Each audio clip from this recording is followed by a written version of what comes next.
আসসালামু আলাইকুম। আপনারা কি জানেন আমাদের মোট কটি আসমানি কিতাব?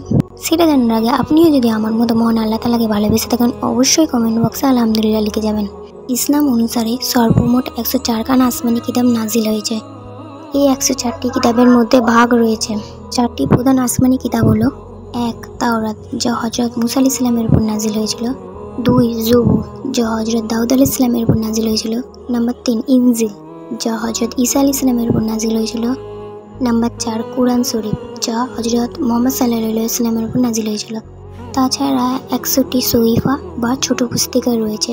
এগুলো বিভিন্ন নবী এবং রাসূলের উপর নাজিল হয়েছিল, যেমন হযরত আদম আলাইহিস সালাম, হযরত ইব্রাহিম আলাইহিস সালাম, হযরত সীসা আলাইহিস সালাম, হযরত ইদ্রিস আলাইহিস সালাম।